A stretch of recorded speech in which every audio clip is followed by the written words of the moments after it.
कोल्हापूर जिल्ह्यात पाणी उपसा बंदी लागू 15 जून पासून शेतीसाठी नदीतून पाणी उपसा बंद, शेतकऱ्यांना मोठा झटका।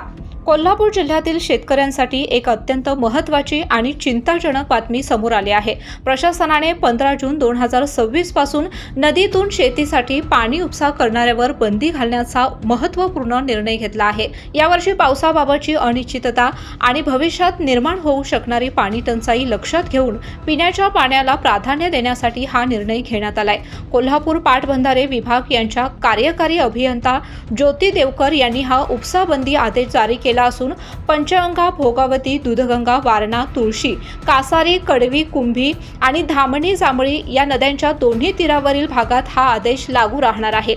या आदेशानुसार 15 जून पासून पुढील आदेश येईपर्यंत नदीमधून शेतीसाठी पाणी उपसा करता येणार नाही। पिण्याच्या पाण्याची उपलब्धता कायम राहावी आणि भविष्यातील संकट टळावे हा यामागचा उद्देश असल्याचं प्रशासनाने स्पष्ट केलं आहे। दरम्यान उपसा बंदीचे उल्लंघन करून अनधिकृतपणे पाणी उपसा केल्यास संबंधितांवर कठोर कारवाई करण्यात येणार आहे। उपसा परवाना रद्द करण्यासह कायदेशीर कारवाईचाही इशारा प्रशासनाने दिलाय।